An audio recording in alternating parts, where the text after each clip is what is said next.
대학교 문턱도 못 밟아본 무식한 분이 여길 어디라고 들어왔어요? 동네 잔치 아니고 교수 임용식이에요. 임용식? 격 떨어지니까 빨리 집에나 가 계세요. 하나뿐인 아들의 자랑스러운 교수 임용식, 며느리의 날카로운 목소리와 거칠게 팔을 잡아 끄는 손길에 저는 비틀거리며 강당을 빠져나왔습니다. 그렇게 로비에 주저하는 저는 떨리는 손으로 휴대폰을 꺼내 전화를 걸었습니다. 악마 같은 며느리의 목숨줄을 끊어버릴 단 한마디의 명령을 내리기 위해. 안녕하세요. 저는 이영순이라고 합니다. 어느덧 제 나이가 올해로 71가 되었네요. 평소에는 배움에 위아래가 없다고 큰 소리치며 살았지만 이상하게도 제 학력 이야기만 나오면 저는 한없이 작아지곤 했습니다. 평생 가족들에게조차 숨기고 살았던 제 진짜 힘을 어렵사리 세상 밖으로 꺼내게 된 기막힌 사연을 한번 들어보시겠어요? 그날은 제 하나뿐인 아들 승우가 교수로 임용되는 영광스러운 날이었습니다.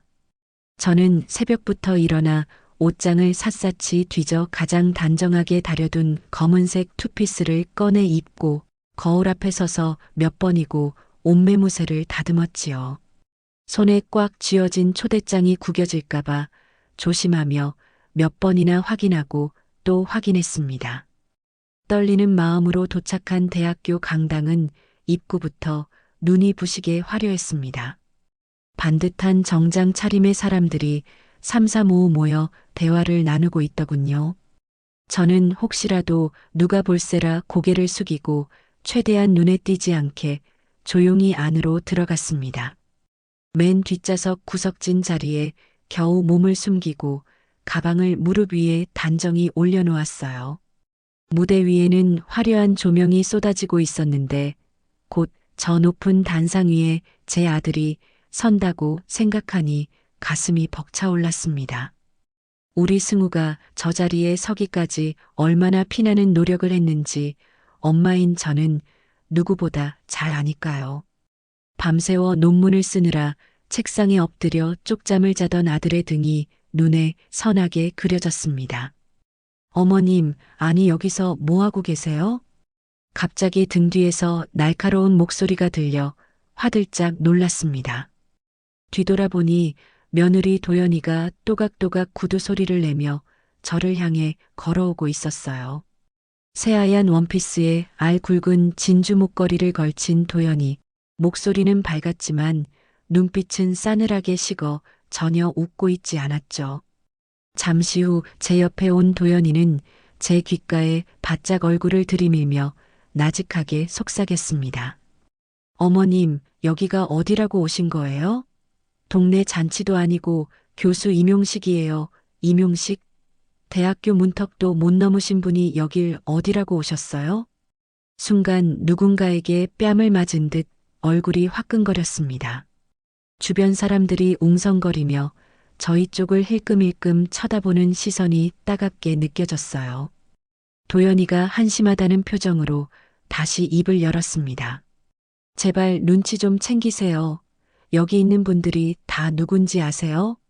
교수님들, 학장님들, 재단 이사님들이 오신 귀한 자리라고요. 격이 안 맞잖아요, 격이. 저는 모멸감에 입술을 꽉 깨물었습니다. 무릎 위에 가방끈을 손가락이 하얗게 질리도록 움켜쥐었지요. 승우 씨가 얼마나 창피하겠어요. 어머님 그 보잘것없는 학력 때문에 승우 씨가 사람들 입방아에 오르면 좋겠어요? 도연이가 거칠게 제 팔을 잡아 끌며 일으켜 세웠습니다. 임용식 끝나고 집에서 보면 되잖아요. 왜 굳이 여기까지 꾸역꾸역 오셔서 좋은 분위기 망치려고 그러세요? 저는 더 이상 버틸 수가 없어 비틀거리며 자리에서 일어났습니다. 가방을 챙겨 들고 도망치듯 강당 복도 쪽으로 걸어 나왔지요. 뒤를 돌아보니 도연이가 승리감에 도취된 표정으로 자기 자리로 돌아가는 모습이 보였습니다. 복도로 나서니 차가운 공기가 달아오른 제 뺨을 때렸습니다. 눈물이 핑 돌았지만 꾹 참았습니다. 저는 다리에 힘이 풀려 로비 구석에 있는 소파에 털썩 주저앉고 말았어요. 가슴이 쿵쿵거려 숨을 쉬기조차 힘들었고 손은 사시나무 떨듯 떨렸습니다. 저는 두근거리는 가슴을 애써 쓸어내리며 가방에서 핸드폰을 꺼내 들었습니다.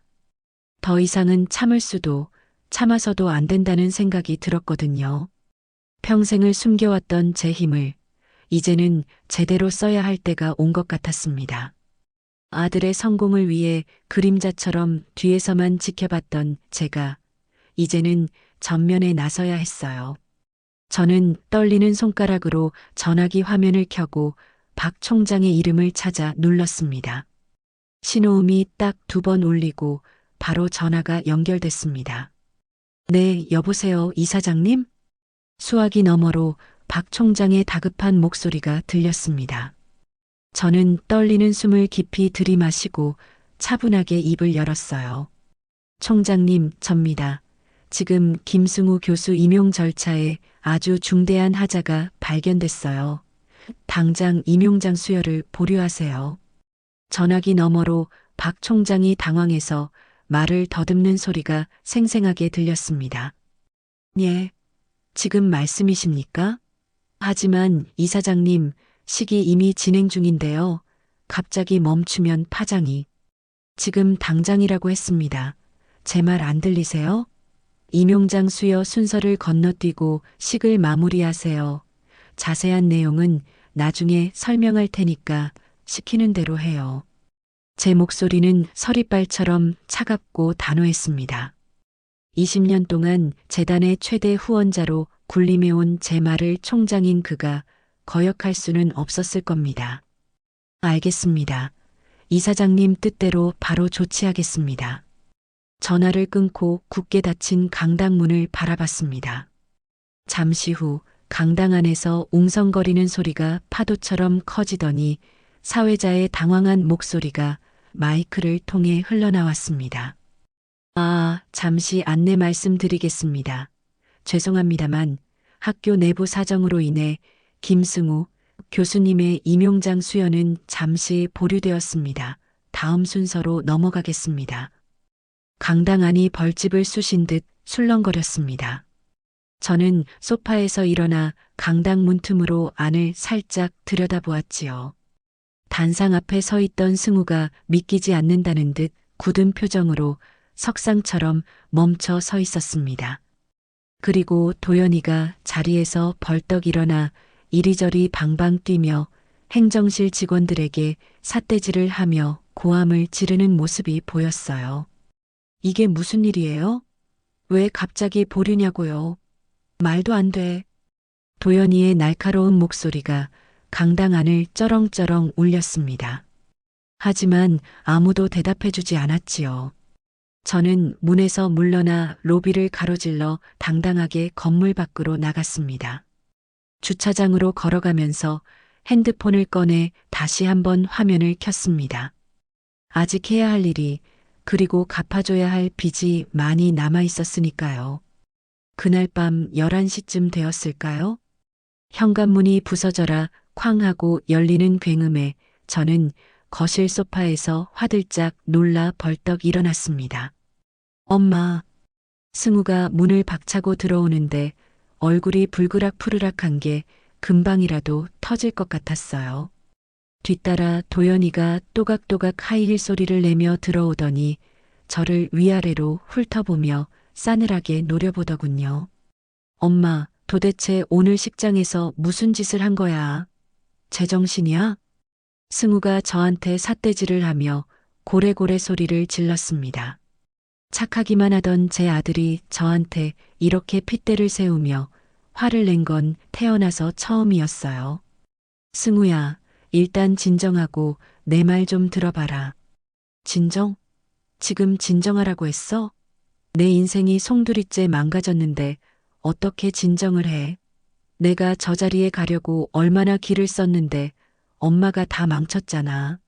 승우가 씩씩거리며 주먹으로 벽을 쾅 내리쳤습니다. 쿵 하는 둔탁한 소리에 제 가슴도 덜컥 내려앉는 것 같았어요. 도연이가 팔짱을 끼고 한 발 앞으로 나서며 비꼬는 말투로 거들었습니다. 어머님, 진짜 노망 나셨어요? 오늘 식장에서 대체 무슨 짓을 하신 거예요? 총장님한테 전화해서 뭐라고 헛소리를 하신 거냐고요. 도연아, 말 조심해라. 내가 무슨 말을. 거짓말 좀 하지 마세요. 어머님이 식장 로비에서 전화기 붙들고 난리 치시는 거 직원들이 다 봤다잖아요. 그래서 총장님이 화나신 거고, 그래서 송우 시임용이 보류된 거잖아요. 도연이가 눈을 부라리며 목소리를 높였습니다. 저는 억울해서 손이 떨렸지만 고개를 저었어요. 아니야, 그게 아니다.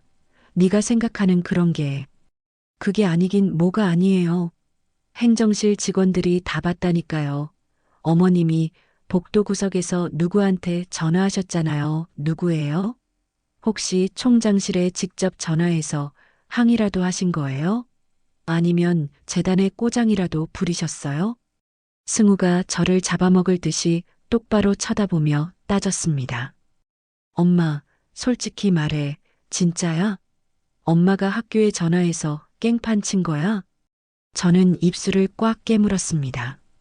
목구멍까지 차오르는 진실을 말할 수가 없었어요. 아직은 때가 아니었기에 꾹 참아야만 했습니다. 승우가 답답하다는 듯 한숨을 푹 쉬더군요.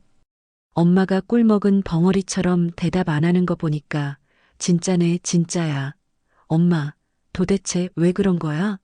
내가 교수가 되는 게 그렇게 싫어? 내가 얼마나 이 자리를 위해 피땀 흘려 노력했는지 엄마가 제일 잘 알잖아. 승우야, 엄마는 다 너를 위해서. 됐어. 듣기 싫어. 이제 다 끝났어. 엄마 때문에 다 망쳤다고. 승우가 제 말을 자르며 신경질적으로 손을 내저었습니다. 도연이가 제 코앞까지 성큼 다가와서 도끼 어린 눈으로 쏘아붙였어요. 어머님, 가방끈 짧고 고조리시라 대학이 어떤 곳인지 모르시나 본데, 그런 데는 어머님 같은 분이 함부로 전화해서 난리치는 곳이 아니에요. 어머님의 그 무식한 행동 때문에 승우 씨 인생이 박살났다고요. 어떻게 책임지실 거예요? 도연아, 너 지금 시어미한테 그게 무슨 말버릇이냐? 승우가 도연이를 말리는 신용을 했지만 도연이는 멈추지 않았습니다. 이러시면 안 되죠. 어머님, 사람이 염치가 있어야죠. 당장 내일 아침에 학교 찾아가셔서 총장님 바짓가랑이라도 잡고 사죄하세요. 무릎 꿇고 빌어서라도 승우 씨 임용 다사 돌려놓으시라고. 도연아, 그만해. 승우가 그제야 도연이의 팔을 잡고 말렸습니다. 아무리 화가 나도 그렇지 엄마한테 너무 심한 거 아니야. 심하긴요. 이게 다 누구 때문인데 그래요? 우리 인생이 걸린 문제예요. 승우 씨, 어머님이 저질러 놓으셨으니 어머님이 결자해지하셔야죠. 저는 멍하니 두 사람을 번갈아 바라보았습니다. 승우의 눈빛에는 저를 향한 실망과 경멸이 가득 차 있었어요. 도연이의 눈빛에는 저를 무시하는 분노가 이글거리고 있었죠. 엄마, 난 엄마가 이렇게 수준 낮은 사람인 줄 몰랐어. 승우가 고개를 획 돌리며 차갑게 말했습니다. 가만히 있으면 반이라도 가지. 왜 나서서 일을 이 지경으로 만들어. 엄마 때문에 내가 학교 사람들 얼굴을 어떻게 보냐고. 내가 얼마나 창피한지 알아? 그 말은 비수가 되어 제 가슴을 후벼 팠습니다. 억장이 무너지는 것 같았어요. 승우야, 제발. 됐어. 엄마, 나 지금 엄마 얼굴 꼴도 보기 싫으니까 말 시키지 마. 승우가 쿵쿵거리며 안방으로 들어가 버렸습니다. 도연이가 저를 한번 흘겨보더니 콧방귀를 뀌며 승우를 따라 들어갔습니다. 저는 덩그러니 거실에 혼자 남겨졌어요. 다리에 힘이 풀려 소파에 주저앉아 두 손으로 얼굴을 감싸쥐었습니다. 1시간쯤 지났을까요? 안방 문이 열리고 승우와 도연이가 여행 가방을 챙겨 들고 나왔습니다. 승우야, 이 밤중에 짐 싸들고 어딜 가는 거냐? 처가에 가서 며칠 있을 거야. 여기 있으면 엄마 얼굴 볼 때마다 화나서 미쳐버릴 것 같으니까. 승우야, 가지마, 제발. 엄마, 내일 날 박는 대로 당장 학교 가서 싹싹 빌고 사과해. 알았지? 내 임용 다시 되돌려놔. 승우가 그 말을 끝으로 뒤도 안 돌아보고 현관문을 열고 나갔습니다. 도연이가 마지막으로 신발을 신으며 저를 돌아보고 쏘아붙였습니다. 어머님, 승우 씨 인생 더는 망치지 마세요. 내일 꼭 학교 가셔서 해결하세요. 안 그러면 저도 가만 안 있어요. 쾅! 현관문이 닫히는 소리가 적막한 집안을 울렸습니다. 저는 텅 빈 거실에 홀로 남겨졌어요. 벽시계 초침 소리만 째각째각 제 심장을 찌르는 것 같았습니다. 다음 날 아침이 밝았습니다. 소파에 웅크린 채 그대로 밤을 지새웠는데 느닷없이 띵동 하는 초인종 소리에 화들짝 놀라 잠에서 깼어요. 뻐근한 몸을 일으켜 문을 열자 양복을 입은 낯선 남자가 서 있었어요. 안녕하십니까? 이사장님, 박 총장님 지시로 왔습니다. 남자가 두툼한 서류 봉투를 저에게 건넸습니다. 박 총장이 보낸 재단 감사팀 직원이었습니다. 이게 뭔가요? 최도연 씨와 관련된 비리 증거 자료입니다. 이사장님께서 직접 확인하시라고 하셨습니다. 저는 떨리는 손으로 봉투를 받아들었습니다. 직원이 돌아간 뒤 거실 탁자에 서류를 와르르 쏟아냈어요. 봉투를 여는 손이 사시나무 떨듯 떨렸습니다. 첫 장을 펼치자 최도연이라는 이름이 대문짝만하게 적혀 있었어요. 서류를 한 장 한 장 넘기며 읽어 내려갔습니다. 읽으면 읽을수록 등골이 오싹해지고 머리털이 쭈뼛서는 기분이었어요. 도연이가 그동안 승우 몰래 뒤에서 엄청난 짓을 꾸미고 있었던 겁니다. 승우가 교수가 되면 학교에서 지원받게 될 수억 원짜리 대형 연구 과제가 있었는데 그 과제의 법인 카드 관리 권한과 예산 집행권을 도연이가 독차지하려고 노리고 있었어요. 더 충격적인 건 그 다음 장이었습니다. 도연이가 승우의 인감을 몰래 훔쳐다가 서이사라는 사람과 이면 계약서를 이미 만들어뒀더군요. 연구비를 서이사의 유령 회사로 빼돌려 비자금을 만들고 그 대가로 도연이는 정규직 전환과 초고속 승진을 약속받았다는 내용이었습니다. 제 손이 부들부들 떨려 서류를 제대로 잡고 있기도 힘들었어요. 우리 승우는 정말 아무것도 모르고 있었던 겁니다. 아내를 철석같이 믿고 인감을 맡겼을 뿐인데 그게 자기 인생을 망칠 범죄의 도구로 쓰일 뻔했던 거예요. 저는 서류를 구겨질 정도로 꼭 움켜쥐었습니다. 어쩌면 제가 어제 식장에서 임용을 막은 건 제 아들 승우를 전과자로 만들지 않기 위해서였는지도 몰라요. 도연이의 계획대로 승우가 교수가 되었다면 승우는 꼼짝없이 횡령범 누명을 쓰고 감옥에 갈 뻔했습니다. 하지만 승우는 지금 이 사실을 꿈에도 모른 채 저를 원망하고 저주하고 있었어요. 진실을 모른 채 저를 떠난 아들이 야속하고 가슴이 아팠습니다. 저는 멍하니 창밖을 바라보았습니다. 언제쯤이면 우리 승우에게 이 끔찍한 진실을 말할 수 있을까요? 피가 마르는 것 같은 사흘이 지났지만 승우에게서는 연락 한 통 없었고 저는 밥알 하나 넘기지 못한 채 전화기만 뚫어져라 쳐다보며 아들의 연락을 기다렸습니다. 해가 뉘엿뉘엿 넘어가던 오후에 정막을 깨고 핸드폰이 요란하게 울려 화들짝 놀라 받아보니 박 총장이었습니다. 이사장님, 큰일 났습니다. 정말 발등에 불이 떨어졌습니다. 박 총장의 목소리가 사시나무 떨듯 심하게 떨리고 있었습니다. 무슨 일이세요, 총장님? 진정하시고 차분하게 말씀해 보세요. 서 이사가 드디어 저를 공격하기 시작했습니다. 20년 전 학교가 부도 위기였을 때 제가 처리했던 회계 기록을 기어이 들고 나왔습니다. 저는 다리에 힘이 풀려 의자에 주저앉았습니다. 20년 전 일을요? 이제 와서 그게 무슨 소리입니까? 그때 이사장님께서 학교를 살리시겠다고 급하게 사재를 털어 자금을 넣어주셨는데 워낙 경황이 없다 보니 절차상 미비한 점들이 있었던 걸 서 이사가 물고 늘어지고 있습니다. 그게 무슨 말도 안 되는 소리예요? 그때는 학교가 당장 내일 문을 닫네 만회하던 상황이라 불 끄느라 그런 건데 그걸 문제 삼다니요? 저도 그렇게 목이 터져라 설명했습니다만 서 이사는 들은 척도 안 하고 목표는 오직 하나 저를 총장직에서 끌어내리려는 겁니다. 박 총장이 땅이 꺼져라 한숨을 푹 쉬며 말을 이었습니다. 서 이사 혼자가 아닙니다. 재단 이사회 절반이 이미 서 이사 편으로 넘어가서 이번 기회에 눈엣 가시 같은 저를 제거하려고 작당을 했습니다. 저는 답답한 마음에 창밖을 바라보며 한숨을 삼켰습니다. 이사장님, 저 혼자서는 도저히 못 버티겠습니다. 이대로 가다가는 학교가 저 사람들 손에 넘어가니 이참에 이사장님께서 직접 나서주셔야 할 것 같습니다. 알겠어요, 총장님.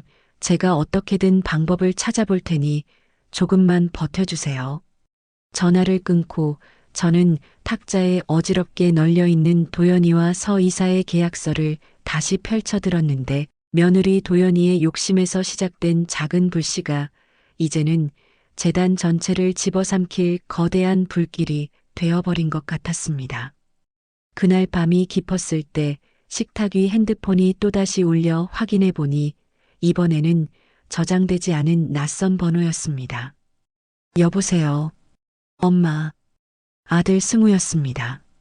그런데 평소에 다정한 아들이 아니라 마치 남처럼 차갑고 냉랭하게 떨리는 목소리였습니다. 승우야, 너 어디니? 엄마 목소리 들리니? 엄마, 긴 말 안 할게. 나 지금 엄마한테 할 말이 있어서 전화했어. 그래, 뭐든지 말해봐. 엄마가 다 들을게. 저는 가슴이 쿵쾅거려 숨쉬기조차 힘들었는데 드디어 승우가 마음을 돌린 걸까 싶어 기대감이 차올랐습니다. 엄마, 나 이제 엄마랑 인연 끊을래. 뭐? 지금 뭐라고 했니? 엄마랑 더 이상 모자 관계 유지 못하겠다고. 끔찍해서 못 살겠어. 저는 눈앞이 캄캄해져 손에서 핸드폰을 놓칠 뻔했습니다. 승우야, 그게 무슨 천부당만부당한 소리냐? 갑자기 왜 그래? 도연이가 증거를 보여줬어. 엄마가 그동안 뒤에서 무슨 짓을 하고 다녔는지 목소리 녹음된 거 다 들었다고. 녹음이라니? 그게 무슨 소리야? 엄마가 학교 총장한테 협박 전화한 거 말이야. 돈 안 내놓으면 학교 문 닫게 하겠다고 소리 지르는 거 내가 내 귀로 똑똑히 들었어. 저는 머리를 망치로 얻어맞은 듯 멍해졌죠. 승우야, 그게 무슨, 엄마는 그런 적이 없다. 뭔가 오해가 있는 거야. 오해는 무슨, 엄마 목소리 맞던데 뭘 그래? 도연이가 녹음 파일 틀어줘서 들었어. 엄마가 총장한테 당장 돈 내놓으라고 안 그러면 가만 안 둔다고 협박하는 그 표독스러운 목소리 말이야. 승우야, 제발 엄마 말 좀 믿어줘라. 그건 아니야. 엄마가 어떻게 학교를 협박하니? 아니긴 뭘 아냐. 내가 직접 들었다니까? 승우가 수화기 너머로 악을 쓰며 말했습니다. 도연이가 다 말해줬어. 엄마가 무슨 기부금을 냈다고 거짓말하면서 뒤로는 학교한테 돈을 뜯어내서 호의호식한 거라고 알려줬어. 승우야, 그건 새빨간 거짓말이야. 도연이가 지금 엄마를 모함하는 거야. 녹음 파일이 있는데 왜 자꾸 거짓말을 해? 승우의 목소리가 배신감에 갈라졌습니다. 난 엄마가 진짜 이런 사람인 줄 몰랐어. 학교를 협박해서 돈을 뜯어내는 파렴치한 사람인 줄 몰랐다고. 나 이제 엄마 말 안 믿을 거야. 이제 우리 남남으로 살아. 승우야, 승우야. 앞으로 연락하지 마. 나도 연락 안 할 거야. 승우야, 제발. 매정하게 전화가 끊겼고 저는 멍하니 핸드폰을 귀에서 떼지 못한 채 손을 덜덜 떨며 소파에 주저앉았습니다. 가슴이 억장이 무너져 내리는 것 같았어요. 도연이가 제 음성을 교묘하게 조작해서 제가 과거에 박 총장과 기부금 문제로 통화했던 내용을 짜깁기 한 것이었습니다. 마치 제가 학교를 협박한 것처럼 만들어버린 것이었습니다. 순진한 우리 승우는 그 끔찍한 거짓말을 철석같이 믿어버렸고 세상에 하나뿐인 제 아들이 저와 인연을 끊는다는 말을 듣고 눈물이 본물 터지듯 흘러내렸습니다. 하지만 저는 거칠게 눈물을 훔쳐내며 지금은 방구석에 앉아 울고 있을 때가 아니라고 다짐했습니다. 다음 날 아침 저는 조용한 찻집 구석자리에 앉았습니다. 초조하게 한 사람을 기다리고 있었는데 문이 열리고 머리가 희끗희끗한 남자가 들어왔습니다. 원로 이사님이었는데 20년 전부터 저를 그림자처럼 보좌해 온 고마운 분이셨습니다. 이사장님, 원로 이사님이 제 앞에 앉으며 정중하게 고개를 숙였습니다. 이사님, 먼 길 오시느라 고생 많으셨어요. 아닙니다. 당연히 와야죠. 원로 이사님이 서류 가방을 열어 두꺼운 파일을 꺼내며 말했죠. 서 이사와 최도연 씨가 주고받은 이메일 전부입니다. 그리고 돈을 어디로 빼돌려서 세탁했는지 그 자금 세탁 경로까지 싹 다 추적했습니다. 저는 떨리는 손으로 파일을 받아 한 장 한 장 넘기며 꼼꼼히 확인하고는 말했습니다. 결정적인 증거네요. 정말 수고하셨습니다. 네, 이것만 있으면 꼼짝 못할 겁니다. 서 이사가 소집한 긴급 이사회가 모레 열립니다. 아무래도 제가 직접 나가겠어요. 원로 이사님이 깜짝 놀라 토끼 눈을 뜨며 되물었습니다. 이사장님 정말요?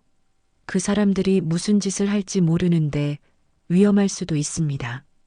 더 이상 숨어 있을 수 없어요. 내 아들 승우도 그리고 내 학교도 지켜야 하고요. 하지만 이사장님, 이사님, 제가 20년 동안 뒤에 숨어 있었잖아요. 이제는 나서야 할 때입니다. 저는 결의에 찬 표정으로 파일을 가방에 넣으며 말했어요. 이사회에서 뵙겠습니다.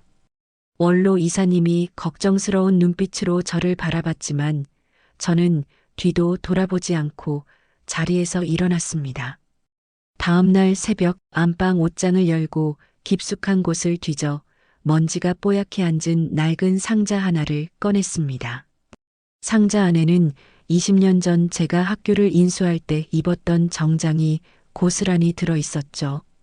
그런데 그 정장 옆에 세월의 때가 꼬질꼬질하게 묻은 낡은 가계부 한 권이 눈에 들어왔습니다. 저는 떨리는 손으로 가계부를 꺼내 들었어요. 누렇게 바랜 종이를 한 장 넘기자 20년 동안 제가 매달 학교에 기부금을 보낼 때마다 기록해둔 내용들이 빼곡하게 적혀 있었습니다. 우리 승우 공부할 학교, 승우 입학금 낸 셈 치고 같은 제 삐뚤빼뚤한 메모들도 보였지요. 순간 승우에게 이것만은 꼭 보여줘야겠다는 생각이 스쳤습니다. 저는 주머니에서 핸드폰을 꺼내 카메라를 켰습니다.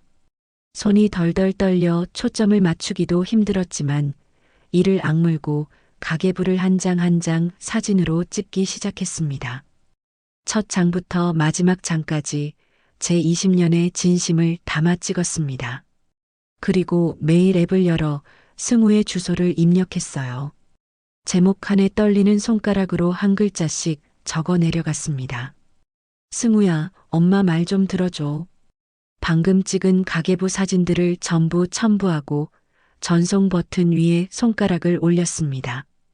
부디 이 진심이 닿기를, 제발 내 아들이 이 진실을 알아주기를 간절히 기도하며 눈을 질끈 감고 버튼을 꾹 눌렀습니다. 전송 완료. 화면에 뜬 글자를 보고서야 긴 숨을 토해냈습니다. 이제 제가 할 수 있는 건 다 했습니다. 저는 정장을 꺼내 침대에 펼쳐놓고 감회에 젖었습니다. 정말 오랜만에 보는 옷이네. 이 옷을 입고 재단 이사회에 처음 참석했었지. 저는 옷을 바라보며 저도 모르게 혼잣말을 중얼거렸습니다. 그때도 지금처럼 위기에 빠진 학교를 지키기 위해서였는데 오늘도 비장한 마음으로 정장을 입고 거울 앞에 섰습니다. 20년 동안 평범한 주부로 살았던 초라한 제 모습은 사라지고 거울 속에는 당당한 재단 이사장의 모습이 비치고 있었습니다. 저는 거울 속 제 눈을 똑바로 바라보며 승우를 구하기 위한 마지막 싸움을 준비했습니다. 운명의 날이 밝았습니다. 심장이 쿵쾅거려 터질 것만 같았지만 거울 속의 제 눈빛만은 그 어느 때보다 매섭게 빛나고 있었지요. 그때 제가 비장한 각오로 집을 나서는 사이 우리 승우에게는 천지개벽할 일이 벌어지고 있었다는 걸 저는 나중에야 전해 들었습니다. 피를 토하는 심정으로 저에게 승우가 직접 털어놓은 그날의 긴박했던 사연은 이렇습니다. 승우는 그날 새벽 뜬 눈으로 밤을 지새우고 도망치듯 처갓집을 나와 학교로 향했다고 합니다. 엄마와 의절하겠다고 큰 소리쳤지만 가슴 한구석이 맷돌로 갈리는 것처럼 아파서 견딜 수가 없었더래요. 아무도 없는 아침 캠퍼스를 유령처럼 배회하며 괴로워하고 있는데 저만치서 산책하던 한 노교수가 승우를 알아보고 불러 세웠답니다. 아니, 김승우 교수님 아니십니까? 이른 아침부터 학교엔 웬일이세요? 아, 교수님 잠이 안 와서 바람 좀 쏘이러 나왔습니다. 노교수가 승우의 축 처진 어깨를 톡톡 두드리며 벤치에 앉으라는 손짓을 하고는 승우를 앉히더니 은밀한 이야기를 꺼냈다고 해요. 승우 교수님, 혹시 20년 전 부도 직전에 우리 학교를 살려낸 독지가 이야기 들어보셨나요? 독지가요? 금시초문인데요. 그렇겠죠. 그분이 워낙 그림자처럼 숨어 계셨으니까요. 그런데 그분이 학교에 기부할 때마다 입버릇처럼 하시던 말씀이 있었어요. 배움에는 위아래가 없다. 총자님께 귀에 딱지가 않도록 그 말씀을 하셨답니다. 그 말을 듣는 순간 승우의 심장이 덜컥 내려앉았다고 합니다. 그건 제가 밥상머리에서 승우에게 귀에 못이 박히도록 했던 말이었거든요. 배움에는 위아래가 없다 그 말을요? 네, 참 훌륭한 분이죠. 아, 그리고 승우 교수님, 이건 좀 껄끄러운 이야기인데 행정실에서 이상한 소문이 돌아요. 교수님 연구비 계좌가 임용도 되기 전에 벌써 개설됐다고 하더군요. 누군가 미리 손을 쓴 것 같은데 좀 알아보세요. 승우의 머릿속이 복잡해졌습니다. 불현듯 도연이가 뭔가 꾸미고 있다는 불길한 예감이 뇌리를 스쳤다고 해요. 노 교수와 헤어진 승우는 허둥지둥 처갓집으로 돌아갔습니다. 그때 핸드폰에 알림이 뜬 걸 확인했다고 합니다. 엄마한테서 온 메일이었어요. 제목을 보는 순간 승우의 손이 떨렸대요. 승우야, 엄마 말 좀 들어줘. 승우가 메일을 열었습니다. 첨부 파일에 가계부 사진들이 가득했어요. 한 장 한 장 넘겨보는 승우의 눈에서 눈물이 흘러내렸다고 합니다. 20년 전부터 매달 학교 재단으로 거액이 이체된 기록이었어요. 그리고 삐뚤빼뚤한 글씨로 메모가 적혀 있었죠. 우리 승우가 공부할 학교. 승우는 그 자리에서 주저앉았다고 했습니다. 무식하다고 무시했던 엄마가 20년 동안 자기 몰래 학교를 지탱해 온 기둥이었다는 사실을 그제야 깨달은 겁니다. 그 순간 도연이가 들려줬던 녹취록이 떠올랐대요. 엄마가 학교를 협박해서 돈을 뜯어냈다는 그 말도 안 되는 모한 말이에요. 승우는 자고 있는 도연이의 노트북을 조심스럽게 열어봤습니다. 최근 사용 기록을 확인하니 아니나 다를까 음성 편집 프로그램이 깔려 있었고 며칠 전에 사용한 흔적이 선명하게 남아 있었다고 합니다. 승우는 온몸에 소름이 돋아 비명조차 지르지 못했대요. 도연이가 제 목소리를 교묘하게 조작해 이간질을 했다는 사실이 명백하게 드러난 겁니다. 승우는 그 자리에 주저앉아 머리를 감싸 쥐고 오열했다고 했습니다. 아내는 남편을 속여 범죄를 꾸미고 있었고 엄마는 평생을 아들 하나만 바라보고 헌신해 왔는데 자기는 그런 엄마 가슴에 대못을 박았으니 얼마나 기가 막혔겠어요. 내가 엄마한테 무슨 짓을 한 거야. 미쳤지. 내가 미쳤어. 그때 승우의 핸드폰에 문자가 띠링하고 울렸습니다. 박 총장 비서실에서 온 긴급 공지였어요.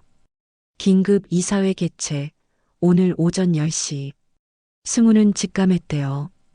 엄마가 그 호랑이 굴로 들어가고 있다는 걸 말이죠.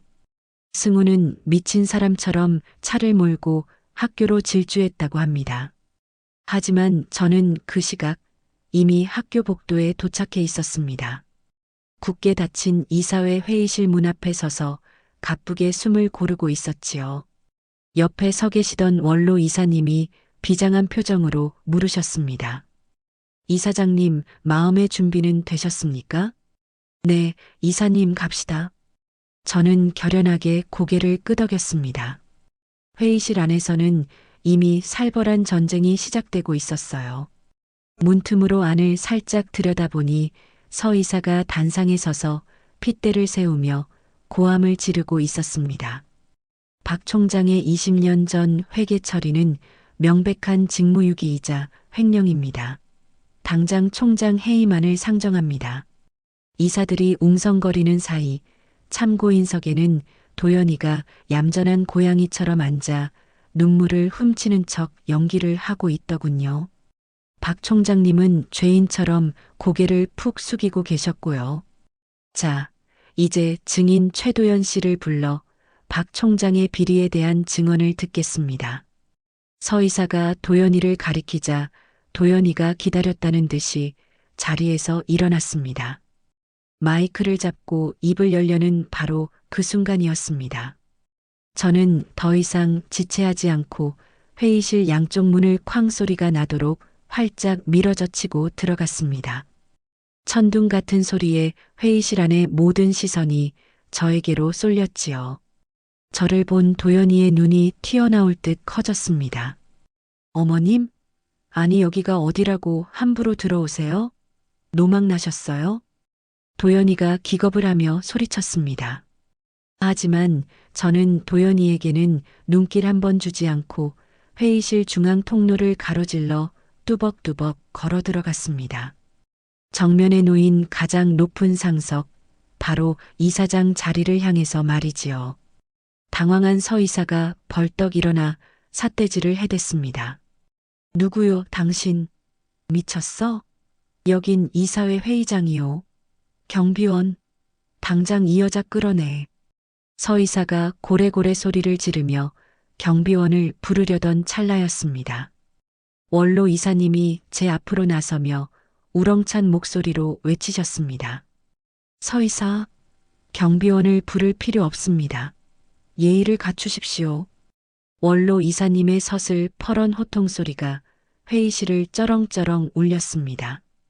이분은 우리 재단의 실소유주이자 진짜 주인이신 이영순 이사장님이십니다. 순간 회의실 안에는 찬물을 끼얹은 듯 숨막히는 정적만이 감돌았습니다.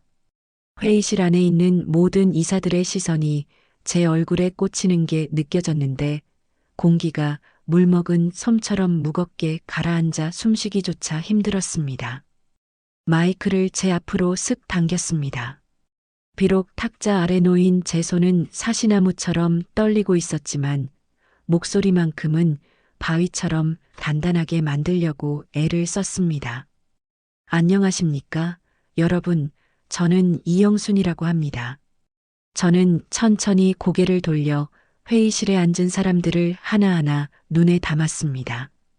제가 바로 이 재단의 실소유주이자 여러분이 그토록 궁금해하시던 이사장입니다. 20년 동안 그림자처럼 익명으로 활동해왔지만 오늘 여러분 앞에 처음으로 제 모습을 드러냅니다. 제 말이 떨어지기가 무섭게 회의실이 벌집을 쑤신 듯 술렁거렸습니다. 이사들이 믿기지 않는다는 표정으로 서로의 얼굴을 쳐다보며 웅성거리는 소리가 파도처럼 밀려왔습니다. 그때 서이사가 의자를 박차고 벌떡 일어났습니다. 말도 안 됩니다. 이사장은 20년 전부터 익명의 얼굴 없는 독지가라고 알려져 있는데 어디서 감히 사칭을 합니까? 맞습니다. 서이사, 20년 전 이 학교가 부도 직전까지 갔을 때 제가 사재를 털어 학교를 살렸습니다. 저는 침착하게 가방에서 서류 봉투를 꺼내 테이블 위에 탁 소리가 나게 올려놓았습니다. 여기 20년 전 학교 인수 당시 작성한 계약서 원본이 있습니다. 제 친필 서명이 들어가 있죠.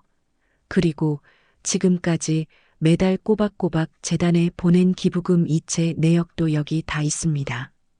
옆에 계시던 원로 이사님이 자리에서 일어나 엄숙한 목소리로 거들었습니다. 제가 산 증인입니다. 이영순 이사장님은 20년 전부터 이 재단의 최대 후원자이자 실소유주이십니다. 저는 그때부터 지금까지 이사장님을 보좌해 왔습니다. 서 이사의 얼굴이 백지장처럼 하얗게 질려 입을 뻐끔거렸습니다. 참고인석에 앉아있던 도연이는 입을 떡 벌린 채 굳어버렸죠. 이건 말도 안 돼. 도연이가 넋이 나간 사람처럼 말을 더듬었습니다. 저는 원로 이사님을 바라보며 눈짓을 했습니다. 원로 이사님이 고개를 끄덕이더니 노트북을 열어 대형 스크린에 무언가를 띄우기 시작했습니다. 자, 이제 오늘 이 자리에서 여러분께 꼭 보여드릴 게 있습니다. 스크린에 수십 통의 이메일 내역이 적나라하게 떴습니다. 도연이와 서이사가 은밀하게 주고받은 이메일들이었습니다. 이건 뭐예요? 누가 마음대로 내 이메일을. 도연이가 기겁하며 자리에서 벌떡 일어나 소리를 질렀습니다. 제 며느리인 최도연 씨와 서이사가 공모해서 주고받은 이메일입니다. 제 아들 김승우의 교수 임용을 이용해 막대한 연구비를 횡령하려던 추악한 계획이 여기 다 들어 있습니다. 저는 마이크를 잡고 또렷한 목소리로 천천히 말했습니다. 다음 화면이 넘어가자 횡령 계획서가 스크린을 가득 채웠습니다. 아들이 교수로 임용되면 맡게 될 대형 연구 과제가 있었습니다. 총 50억 원 규모의 국책 과제였죠. 며느리는 그 과제의 법인 카드 관리 권한을 독차지하려고 노리고 있었습니다. 이사들이 숨을 죽이며 경악한 표정으로 스크린을 쳐다봤습니다. 며느리는 아들 몰래 인감을 훔쳐다가 서이사와 이면 계약서를 만들어뒀습니다. 연구비를 서이사의 유령 회사로 빼돌려 비자금을 조성하기로 한 거죠. 화면이 다시 바뀌고 서이사의 유령 회사 계좌 내역이 떴습니다. 서이사는 며느리에게 정규직 전환과 과장 승진을 미끼로 던졌습니다. 그 대가로 연구비 30억을 자신의 회사로 빼돌리기로 했죠. 나머지 20억은 며느리가 다른 방법으로 빼내서 챙기기로 했고요. 거짓말이에요. 이거 다 거짓말이라고요. 도연이가 악을 쓰며 비명을 질렀습니다. 거짓말이 아닙니다. 감사팀이 3일 밤낮을 꼬박 세워 조사한 결과입니다. 증거가 이렇게 명백한데 언제까지 달빼말 겁니까? 저는 도연이를 뚫어지게 쳐다보며 쏘아붙였습니다. 며느리는 제 아들을 남편이 아니라 범죄의 도구로 쓰려고 했습니다. 승우는 아무것도 몰랐어요. 아내를 철석같이 믿고 인감을 맡겼을 뿐인데 그게 자기 목을 조르는 줄은 꿈에도 몰랐던 겁니다. 한 이사가 조심스럽게 손을 들고 물었습니다. 그럼 이사장님, 김승우 교수 임용을 막으신 이유가 혹시? 네, 맞습니다. 어쩌다 보니 제 아들이 억울하게 횡령범 누명을 쓰고 감옥에 가는 것을 막기 위한 이유가 되었네요. 저는 잠시 눈을 감았다가 뜨며 떨리는 숨을 골랐습니다. 며느리가 임용식 날 저한테 나가라고 했습니다.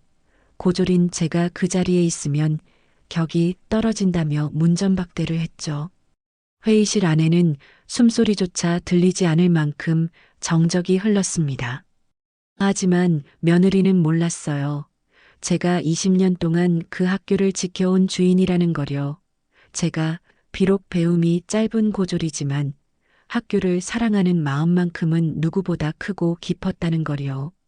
그때 회의실 뒤쪽 문이 살짝 열리는가 싶더니 문틈으로 누군가 안을 들여다보고 있었습니다. 승우였습니다. 저는 승우와 눈이 딱 마주쳤습니다. 승우의 눈에서 굵은 눈물이 주르르 흘러내리고 있었어요. 저는 애써 고개를 돌려 다시 이사들을 바라보며 서리빨 같은 목소리로 외쳤습니다. 서이사. 제가 이름을 부르자 서이사가 사시나무 떨듯 부들부들 떨고 있었습니다. 이사장님, 이건 그게 아니고요. 서이사가 허둥지둥 자리에서 벌떡 일어나더니 제 앞으로 걸어 나왔습니다. 그리고 바닥에 털썩 무릎을 꿇었습니다. 이사장님, 제발 한 번만 봐주십시오. 제가 잠시 미쳤었나 봅니다. 제가 잘못했습니다. 서이사, 추하게 이러지 말고 일어나세요. 제발요. 저도 처자식이 있는 몸입니다. 아직 해야 할 일이 많습니다. 한 번만, 딱 한 번만 용서해 주십시오. 서이사가 제 치마 자락을 붙잡으며 애원했습니다. 일어나라고 했습니다. 제 목소리가 차갑게 식어 내려 꽂혔습니다. 서이사, 당신은 재단의 돈을 빼돌리려 했습니다. 그것도 학생들의 미래를 위한 피 같은 연구비를요. 교육자로서의 양심을 팔아먹은 사람을 제가 어떻게 용서합니까? 그 모습을 보던 도연이가 갑자기 미친 사람처럼 소리를 질렀습니다. 이건 다 조작이에요. 전부 다 조작이라고요. 어머님이 저를 싫어해서 모함하려고 꾸민 가짜 증거예요. 믿지 마세요. 조작이라고요? 아직도 정신을 못 차렸군요. 원로 이사님이 혀를 차며 다른 파일을 열었습니다. 자금 흐름 추적 결과입니다. 서 이사의 유령 회사로 들어간 돈의 출처가 모두 여기 나와 있습니다. 은행 거래 내역까지 다 확보했습니다. 아니에요. 이건 틀렸어요. 뭔가 잘못된 거예요. 틀린 게 아닙니다. 며느리가 작성한 계약서의 필적 감정도 이미 다 받았습니다. 전부 며느리 필체로 나왔습니다. 도연이의 얼굴이 흑빛으로 변하며 다리가 풀렸는지 휘청거렸습니다. 저는 손을 들어 단호하게 외쳤습니다. 경비원. 문이 열리고 건장한 경비원 2명이 들어왔습니다. 최도연 씨를 당장 밖으로 내보내세요. 어머님, 제발요. 저 정말 억울해요. 승우 씨를 봐서라도 이러시면 안 되죠. 억울하다고요? 남편을 전과자로 만들려고 작정한 사람이 감히 무슨 낯짝으로 그런 말을 합니까? 경비원들이 도연이의 양팔을 억세게 잡았습니다. 놓으세요. 이거 안 나? 승우 씨, 거기 있지? 나 좀 도와줘. 우리 부부잖아. 도연이가 발버둥치며 문 쪽을 보고 악을 썼습니다. 하지만 문틈에 서 있던 승우는 그저 고개를 푹 떨구고 외면했습니다. 도연이가 바닥에 질질 끌려나가고 문이 닫히자 그제야 회의실이 조용해졌습니다. 저는 탁자 위에 서류를 정리하며 차분하게 말했습니다. 법무팀장님. 네, 이사장님. 법무팀장이 자리에서 일어났습니다. 서 이사와 최도연을 업무상 횡령 및 배임 혐의로 즉시 경찰에 고발하세요. 지금 당장 진행하시고 결과를 제게 보고해 주세요. 알겠습니다. 이사장님, 즉시 처리하겠습니다. 법무팀장이 깍듯하게 고개를 숙였습니다. 그리고 박 총장 해임안은 폐기합니다. 박 총장님이 저를 보며 감격에 겨워 눈물을 글썽였습니다. 이사장님 정말 감사합니다. 믿어주셔서 감사합니다. 총장님은 지난 20년 동안 묵묵히 학교를 잘 지켜주셨어요. 앞으로도 잘 부탁드립니다. 저는 마지막으로 이사들을 둘러보며 힘주어 말했습니다. 그리고 김승우 교수 임용건은 원점에서 다시 심사해 주시기 바랍니다. 제 아들이라고 해서 특혜를 줘서도 안 되지만 억울하게 불이익을 받아서도 안 됩니다. 오직 실력으로만 공정하게 다시 평가해 주세요. 그것이 제가 바라는 전부입니다. 네, 명심하겠습니다. 그렇게 하겠습니다. 이사장님. 한 이사가 고개를 끄덕이며 대답했습니다. 이것으로 오늘 긴급 이사회를 모두 마치겠습니다. 저는 자리에서 일어났습니다. 그날 밤 10시쯤 되었을까요? 집 현관 초인종이 힘없이 울렸습니다. 문을 열자 승우가 서 있었는데 눈이 퉁퉁 부어 있었고 옷도 다 구겨진 채 초췌한 몰골이었습니다. 엄마. 승우가 현관에 들어서자마자 그대로 바닥에 털썩 무릎을 꿇었습니다. 엄마 미안해. 내가 죽을 죄를 지었어. 정말 미안해. 승우야, 왜 이러니? 얼른 일어나라. 저는 승우의 팔을 잡아 일으키려 했지만 승우는 요지부동이었습니다. 아니야, 엄마 나 이렇게라도 해야 돼. 내가 엄마한테 무슨 짓을 한 거야? 미쳤지 내가. 승우가 울먹이며 말을 이었습니다. 엄마랑 의절한다고 큰 소리 쳤잖아. 엄마가 사기꾼인 줄 알고 미워했어. 학교를 협박해서 돈 뜯어내는 나쁜 사람인 줄 알았다고. 승우야, 괜찮아. 엄마는 다 이해한다. 네가 그럴 만도 했어. 엄마가 20년 동안이나 학교를 후원한 줄 꿈에도 몰랐어. 엄마가 나 공부시키려고 뒤에서 그렇게까지 희생한 줄 전혀 몰랐다고. 승우가 바닥에 엎드려 아이처럼 엉엉 소리내어 울었습니다. 저는 승우의 어깨를 잡아 억지로 일으켜 세웠습니다. 그리고 떨리는 아들의 몸을 꽉 안아주었습니다. 괜찮아, 승우야. 이제 다 지나갔어. 네 잘못이 아니야. 엄마는 정말 괜찮다. 엄마 미안해. 정말 미안해. 승우가 제 품에 안겨 한참을 서럽게 울었습니다. 잠시 후 승우가 겨우 진정을 하고 거실 소파에 앉았고 저는 따뜻한 차를 끓여 승우 앞에 놓아주었습니다. 승우가 가방에서 구겨진 서류 봉투 하나를 꺼냈습니다. 엄마, 이거 이혼 서류야. 승우야. 내일 날 박는 대로 도연이한테 보낼 거야. 변호사 통해서 처리하려고. 나 더 이상 도연이랑 같이 못 살아. 엄마한테 그런 짓을 한 사람을 내가 어떻게 용서해. 승우가 서류를 탁자 위에 내려놓으며 입술을 깨물었습니다. 엄마, 나 이제부터라도 정말 제대로 된 아들이 될게. 엄마한테 부끄럽지 않은 아들 말이야. 다시는 엄마 눈에 눈물 나게 안 할게. 약속해. 승우야, 넌 이미 엄마의 가장 큰 자랑이야. 아니야, 엄마, 나 엄마를 의심했어. 엄마를 버렸다고. 저는 승우의 손을 따뜻하게 잡아주었습니다. 승우야, 엄마가 그동안 학력 때문에 기죽어 살았던 거 너도 알지? 응. 하지만 엄마는 이제 알았어. 배움이 인생의 전부가 아니라는 걸 말이야. 정말 중요한 건 사람을 대하는 진심이야. 엄마가 밥 먹을 때마다 늘 했던 말 기억하니? 배움에는 위아래가 없다고. 승우가 눈물을 닦으며 고개를 끄덕였습니다. 응, 엄마 나 그 말 평생 잊지 않고 가슴에 새길게. 그날 밤 저희 모자는 거실에 마주 앉아 밤이 하얗게 새도록 이야기를 나누었습니다. 20년 동안 가슴속에 묻어두고 하지 못했던 그 많은 이야기들을요. 승우는 제가 학교를 후원하게 된 진짜 이유를 물었고 저는 처음으로 솔직하게 다 털어놓았습니다. 제가 어렸을 때 지독한 가난 때문에 대학 문턱에도 못 가봤던 이야기, 사업으로 큰 돈을 벌고 성공한 후에도 학력 콤플렉스 때문에 남들 앞에서 작아지기만 했던 이야기들을요. 승우도 자신의 속마음을 들려줬습니다. 도연이와 결혼하면서 엄마를 소홀히 대했던 것, 도연이의 이간질에 넘어가 엄마를 의심하고 상처 줬던 것에 대해 진심으로 사과했습니다.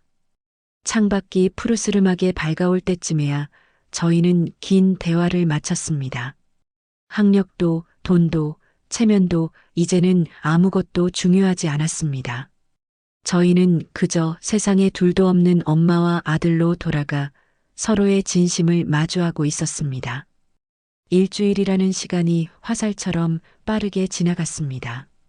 승우의 재임용 심사가 공식적으로 시작되었고, 저는 이제 모든 시련은 끝나고 모든 게 제자리를 찾을 거라고 철석같이 믿었습니다.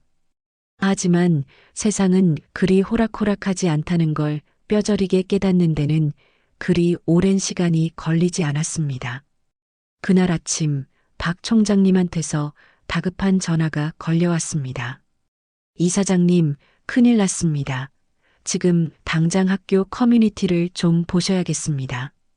무슨 일이세요, 총장님? 아침부터 목소리가 왜 그리 떨리십니까? 악의적인 글들이 본물 터지듯 올라오고 있습니다. 상황이 심각합니다. 빨리 확인해 보십시오. 저는 불안한 마음에 전화를 끊고 허둥지둥 컴퓨터를 켰습니다. 떨리는 손으로 학교 익명 커뮤니티 주소를 입력하고 엔터키를 눌렀지요. 화면을 보는 순간 머릿속이 하얗게 비어버리는 것 같았습니다. 결국 금수저 만들기 대국민 사기극이었네. 짜고 치는 고스톱에 우리만 놀아났음. 공정?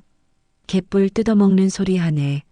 이사장 아들이면 프리패스인 더러운 세상. 우리는 그냥 들러리 인생이지 뭐. 임용 취소는 완전 쇼였음. 한번 보류했다가 슬그머니 다시 임용하면 공정해 보이잖아. 소름 돋는다 진짜. 비난과 조롱이 섞인 댓글이 순식간에 수백 개씩 달리고 있었습니다. 하나하나 읽어내려가면서 가슴이 천근만근 무겁게 내려앉아 숨쉬기조차 힘들었습니다. 그때 책상 위에 핸드폰이 요란하게 울렸습니다. 원로 이사님이었습니다. 이사장님, 정말 큰일입니다. 저도 지금 보고 있어요. 이사님, 기가 막히네요. 단순한 악플이 아닙니다. 서이사의 잔존 세력이 조직적으로 움직이고 있습니다. 학생들을 선동해서 여론을 조작하고 있어요. 확실한 겁니까? 증거가 있습니까? 네, 확실합니다. 익명 게시글 작성자를 추적해 봤더니 서 이사와 연결된 하수인이었습니다.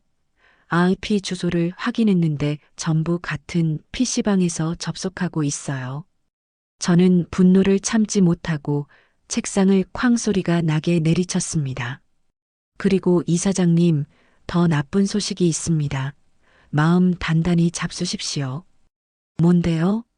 더 나빠질 게 있습니까? 구치소에 있는 최도연 씨가 언론사에 옥중 편지를 보냈습니다. 편지를요? 무슨 내용입니까? 네, 자기는 억울하다며 시어머니의 더러운 권력 노름에 희생된 내부 고발자라고 주장하고 있습니다. 횡령 증거는 전부 조작됐고 자기는 그 비리를 밝히려다 누명을 쓴 정의의 사도라고 소설을 쓰고 있어요. 말도 안 돼요. 적반하장도 유분수지. 제 목소리가 저도 모르게 높아졌습니다. 문제는 이미 몇몇 황색 언론사가 이 자극적인 떡밥을 물었다는 겁니다. 기사를 준비 중이라고 하는데 곧 포털 사이트에 도배가 될 겁니다. 저는 급하게 포털 사이트를 검색했습니다. 아니나 다를까 뉴스 섹션에 자극적인 제목의 기사들이 속속 올라오기 시작했습니다. 재단 이사장의 아들 특혜 의혹, 진실은 무엇인가? 충격, 며느리의 옥중 폭로, 나는 시어머니의 권력형 비리에 희생됐다. 대학 재단 이사장, 아들 위해 며느리 희생양 삼았나? 제목만 봐도 속이 뒤집어지고 피가 거꾸로 솟는 것 같았습니다. 기사 내용은 차마 눈뜨고 볼 수 없을 정도로 악의적인 왜곡 투성이었습니다. 그날 오후 저는 답답한 마음에 직접 차를 몰고 학교로 향했습니다. 학교 정문 근처에 도착하자마자 저는 깜짝 놀라 브레이크를 밟을 수밖에 없었습니다. 수십 명의 사람들이 붉은 머리띠를 두르고 피켓을 든 채 시위를 하고 있었으니까요. 진상 규명하라. 이사장은 물러나라. 금수저 특혜 임용 결사 반대한다. 확성기를 통해 들려오는 구호 소리가 고막을 찢을 듯 귓가를 때렸습니다. 저는 차마 차에서 내릴 엄두가 나지 않았습니다. 운전석에 멍하니 앉아 창밖의 그 살벌한 광경을 바라만 보았지요. 학생들뿐만 아니라 정체를 알 수 없는 외부인들도 섞여 있었고 언론사 취재진들은 하이에나처럼 카메라를 들이대며 촬영에 열을 올리고 있었습니다. 그때부터 핸드폰이 불이 나게 울리기 시작했습니다. 재단의 든든한 버팀목이었던 기부자들한테서 온 전화였습니다. 떨리는 손으로 첫 번째 전화를 받았습니다. 네, 이사장님, 김 회장입니다. 아, 회장님, 오랜만입니다. 별거 없으시죠? 이사장님, 단도직입적으로 말씀드리겠습니다. 저희는 더 이상 재단을 후원할 수 없을 것 같습니다. 회장님, 갑자기 그게 무슨 말씀이세요? 오해가 있으신 것 같은데 제가 설명을 드리면 오해가 아니라 실망입니다. 이사장님, 재단의 도덕성에 심각한 의문이 생겼어요. 언론 보도 보셨잖습니까? 다른 기부자들도 다 같은 생각입니다. 죄송하지만 이번 달부터 후원을 전면 중단하겠습니다. 뚜뚜뚜. 매정하게 전화가 끊겼습니다. 두 번째 전화도 마찬가지였습니다.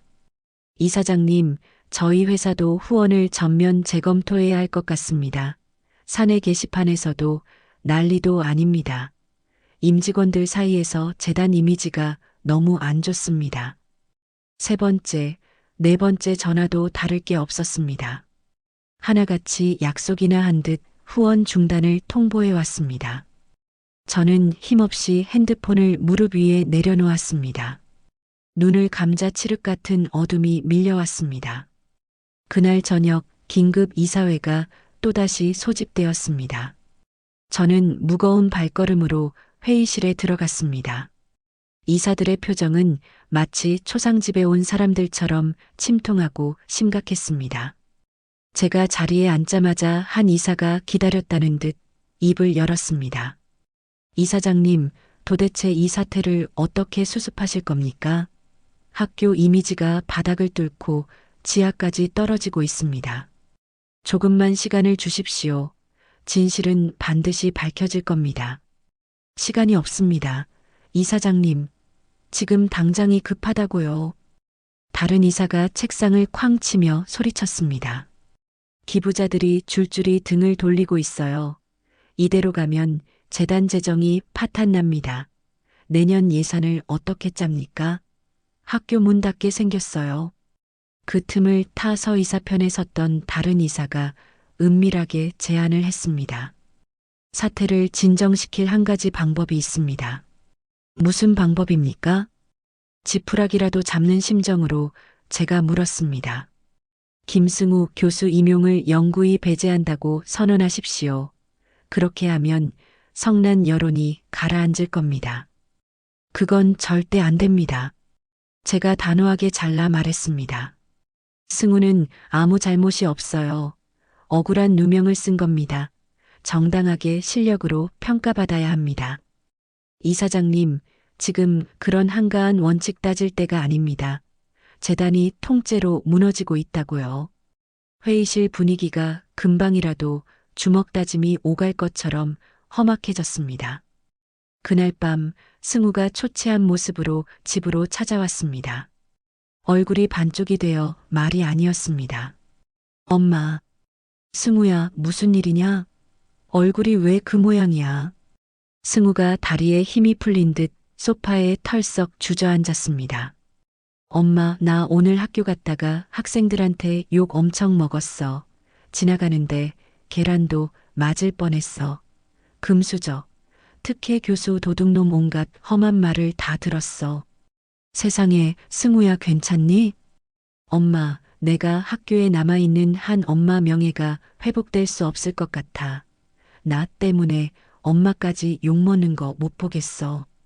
승우가 고개를 푹 떨구며 힘없이 말했습니다. 무슨 소리야, 승우야. 약한 소리 하지 마라. 엄마, 나 그냥 다 포기하고 유학 가려고.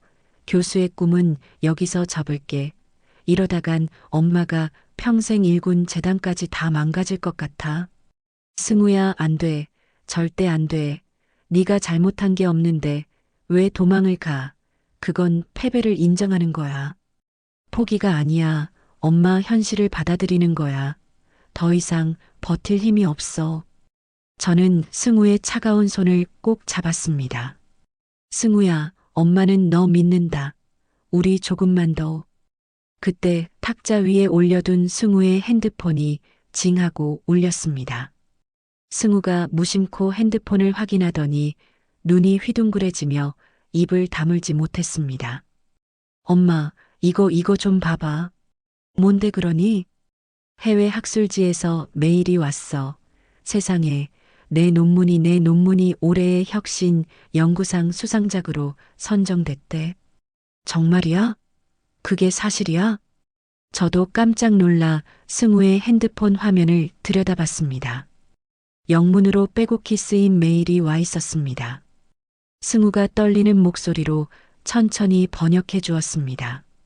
김승우 교수님의 논문이 올해의 혁신 연구상 수상작으로 최종 선정되었습니다. 전 세계에서 투고된 500편의 논문 중 단 5편만 선정되는 영예로운 상이며 시상식은 다음 달 스위스 제네바에서 열립니다. 승우야, 이거 정말 대단한 거니? 엄마, 이건 기적이야. 국내 심사위원들 입김이나 로비가 전혀 통하지 않는 상이야. 오로지 논문의 질과 실력으로만 평가받는 세계적인 권위가 있는 상이라고. 승우의 손이 감격에 겨워 파르르 떨렸습니다. 엄마, 이 상이 내 결백을 증명할 수 있는 유일한 동아줄이 될 것 같아. 엄마, 나 도망치지 않을래. 비겁하게 피하지 않고 정면으로 부딪힐 거야. 승우가 결의에 찬 눈빛으로 저를 똑바로 쳐다봤습니다. 공개 검증을 요청할 거야. 내 논문을, 내 실력을 모든 사람들 앞에서 당당하게 증명해 보일 거야. 이게 내 마지막 기회야, 엄마. 저는 승우의 어깨를 부서져라 꽉 잡았습니다. 그래, 승우야, 장하다. 그렇게 해. 엄마가 네 뒤에서 든든하게 지켜줄게. 승우가 힘주어 고개를 끄덕였습니다. 죽어가던 승우의 눈빛이 다시 활활 타오르고 있었습니다. 피가 마르는 듯한 일주일이 지나고 드디어 결전의 날이 밝았습니다. 학교 대강당에서는 승우의 교수 임용 자격을 공개적으로 검증하는 공청회가 열렸는데 저는 첫 임용식 때와 똑같이 강당 맨 뒷좌석 구석에 자리를 잡고 앉았습니다. 하지만 제 마음가짐은 그때와는 천지 차이였습니다. 그때는 죄인처럼 숨어 있었지만 지금은 당당한 이 학교의 주인이자 한 어머니로서 아들을 지켜보기 위해 고개를 들고 앉아 있었거든요. 강당은 발 디딜 틈 없이 사람들로 가득 찼습니다. 호기심 어린 눈빛의 학생들, 팔짱을 낀 교수들, 그리고 자극적인 기사거리를 찾는 하이에나 같은 기자들까지 모두 모여 숨죽이고 무대를 응시하고 있었지요. 드디어 무대 위로 승우가 올라왔습니다. 말끔한 정장을 차려입은 승우의 모습이 그렇게 당당해 보일 수가 없었습니다. 사회자가 마이크를 잡고 긴장된 목소리로 입을 열었습니다. 지금부터 김승우 교수의 연구성과 발표 및 임용 적격성 검증을 시작하겠습니다. 승우가 단상한 마이크 앞에 섰습니다. 잠시 눈을 감고 깊은 숨을 고르더니 이내 결의에 찬 눈빛으로 입을 열었습니다. 안녕하십니까? 김승우입니다. 이 자리에는 색안경을 끼고 저를 보시는 분들이 많다는 걸 잘 알고 있습니다.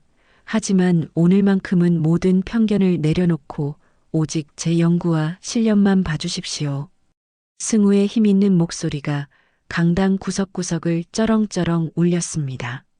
저는 지난 5년간 인공지능 기반 신약 개발 시스템을 목숨 걸고 연구해 왔습니다. 이 연구는 기존에 10년 넘게 걸리던 신약 개발 기간을 단 2년으로 단축할 수 있는 그야말로 생명을 살리는 획기적인 기술입니다. 대형 스크린에 승우의 연구 자료가 띄워졌습니다. 일반인들은 알아보기 힘든 복잡한 그래프와 수식들이 가득했지만 그 방대함에 압도된 듯 좌중이 조용해졌습니다. 보십시오. 이 시스템은 3만 개 이상의 화합물 데이터를 스스로 학습했고 임상 성공률을 기존 대비 무려 300%나 향상시켰습니다. 이건 기적이 아니라 과학입니다. 승우가 차분하면서도 열정적으로 설명을 이어갔습니다. 처음에는 팔짱을 끼고 비웃던 학생들의 표정이 점차 진지하게 변해갔고 여기저기서 노트 필기를 하는 학생들도 보이기 시작했습니다. 저는 이 데이터를 얻기 위해 지난 5년간 연구실에서 먹고 자며 밤을 지새웠습니다. 수천 번의 시뮬레이션 실패 끝에 얻어낸 피땀 어린 결과물입니다. 승우가 리모컨을 눌러 다음 슬라이드로 넘겼습니다. 이것은 제가 직접 코딩하고 개발한 예측 모델입니다. 놀랍게도 현재 이 모델은 세계 3대 제약회사에서 실제로 라이선스를 사가 사용하고 있습니다. 강당 안에서 와 하는 탄성이 파도처럼 흘러나왔습니다. 누군가는 제가 금수저라서 어머니의 후광으로 이 자리에 서 있다고 수군거립니다. 하지만 여러분, 이 데이터들은 거짓말을 하지 않습니다. 이 논문들의 글자 하나하나가 제가 땀과 눈물로 써내려간 증거들입니다. 승우의 목소리에 진심 어린 호소력이 실리자 청중들의 마음이 움직이는 게 느껴졌습니다.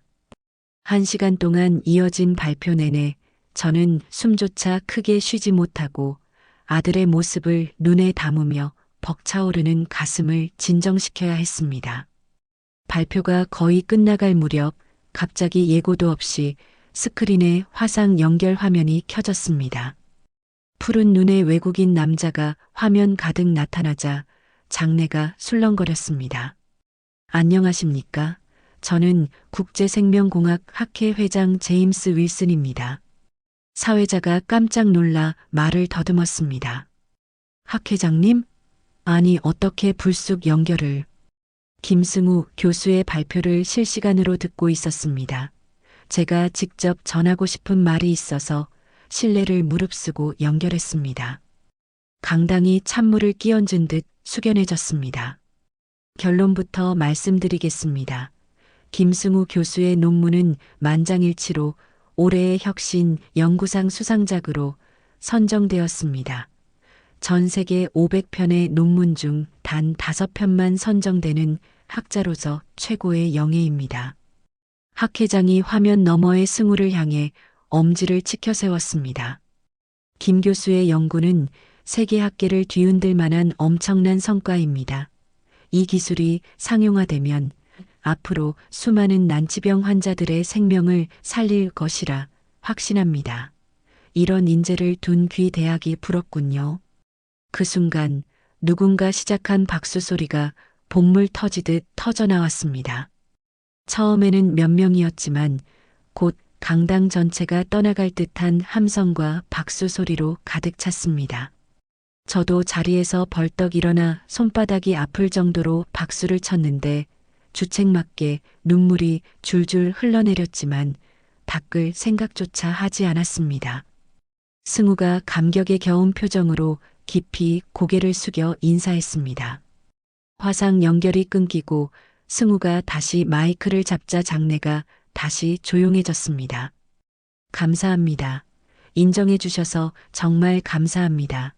그리고 오늘 이 자리에서 제가 꼭 바로잡아야 할 이야기가 있습니다. 승우가 심호흡을 크게 한번 하더니 비장한 표정으로 말을 이었습니다. 최근 제 어머니에 대한 악의적인 루머가 많았습니다. 어머니가 돈으로 학교를 협박했다느니 무식한 아들을 교수로 만들기 위해 부정한 방법을 썼다느니 하는 말들 말입니다. 강당이 쥐 죽은 듯 조용해졌습니다. 하지만 그건 전부 새빨간 거짓말입니다. 제 어머니는 20년 전부터 아무 대가 없이 이 학교를 후원해 오신 분입니다. 학교가 부도나서 문 닫기 직전일 때 전 재산을 털어 학교를 살리신 분이 바로 제 어머니 이영순 여사입니다. 승우가 준비해온 서류 뭉치를 높이 들어 보였습니다. 여기 20년치 기부 내역이 있습니다. 단 한 달도 빠짐없이 학교에 기부하신 기록입니다. 제가 그리고 여러분이 이 학교에서 마음 놓고 공부할 수 있었던 건 전적으로 어머니의 희생 덕분이었습니다. 학생들이 말도 안 돼, 진짜였어? 하며 웅성거렸습니다. 그리고 제 전처 최도연의 추악한 비리에 대해서도 명명백백히 밝히겠습니다. 승우가 또 다른 서류를 꺼내 들었습니다. 제 전처는 제가 교수가 되면 연구비를 횡령하려고 치밀하게 계획했습니다. 여기 그 증거가 있습니다. 서이사와 주고받은 이메일, 이면, 계약서, 그리고 자금 세탁 내역까지 전부 다 있습니다. 스크린에 도연이와 서 이사의 범죄 증거들이 적나라하게 공개되었습니다. 어머니는 나중에 이 사실을 알게 되셨고 결국 아들인 저를 범죄자로 만들지 않기 위해 제 임용을 막으셨던 겁니다. 그건 특혜가 아니라 자식을 지키기 위한 어머니의 피눈물 나는 선택이었습니다. 승우의 목소리가 미세하게 떨리고 있었습니다. 임용 취소가 쇼였다는 둥, 짜고 치는 고스톱이라는 둥하는 말들은 전부 사실이 아닙니다. 어머니는 평생 못난 아들을 위해 그림자처럼 뒤에서 지켜봐 주셨을 뿐입니다. 저는 어머니가 자랑스럽습니다. 승우의 말이 끝나자마자 학생 대표가 자리에서 벌떡 일어났습니다. 김승우 교수님, 정말 죄송합니다. 저희가 오해했습니다. 진심으로 사과드립니다. 다른 학생들도 하나둘 일어나 고개를 숙였습니다. 맨 앞줄에 앉아있던 교수협의회 회장도 일어섰습니다. 김승우 교수의 압도적인 실력과 진정성을 확인했습니다. 우리 교수협의회는 김승우 교수의 임용을 만장일치로 적극 지지합니다. 다시 한번 우레와 같은 박수 소리가 터져 나왔습니다. 아까와는 비교도 안 될 만큼 크고 뜨거운 진심이 담긴 박수였습니다. 강당 뒤쪽에서 서 이사의 무리들로 보이는 몇 명이 쥐구멍을 찾듯 슬그머니 자리를 피해 도망가는 모습이 보였습니다. 승우가 강당 뒤쪽을 바라보며 저와 눈을 맞췄습니다. 저는 젖은 눈으로 고개를 끄덕이며 환하게 미소를 보내주었습니다. 그로부터 사흘 후 이사회가 열렸습니다. 박 총장님이 상기된 얼굴로 발표했습니다. 김승우 교수 임용건에 대한 최종 심사 결과를 발표하겠습니다. 이견 없이 만장일치로 정 교수 임용이 가결되었습니다. 이사들이 안도의 한숨을 내쉬며 기쁜 마음으로 박수를 쳤습니다. 임용식은 지체 없이 이번 주 금요일에 진행하겠습니다. 드디어 기다리던 금요일이 왔습니다. 다시 강당에 사람들이 모였지만 이번에는 분위기가 완전히 달랐습니다. 비난과 조롱 대신 축하와 격려의 꽃다발이 넘쳐나는 따뜻한 분위기였습니다. 저는 단상 한가운데 서 있었습니다. 이번에는 숨어있는 학부모가 아니라 이사장 자격으로 당당하게 아들에게 임용장을 수여하는 자리였으니까요. 사회자가 쩌렁쩌렁한 목소리로 호명했습니다. 김승우 교수님, 앞으로 나와 주십시오. 승우가 단상으로 뚜벅뚜벅 걸어 올라와 제 앞에 섰습니다. 저는 떨리는 손으로 금박이 박힌 임용장을 들었습니다. 위 사람을 본교 정교수로 임용합니다. 이사장 이영순. 승우에게 임용장을 건네는 제 손끝이 파르르 떨렸습니다. 승우가 두 손으로 공손히 임용장을 받으며 허리를 깊이 숙였습니다. 어머니, 감사합니다. 정말 감사합니다.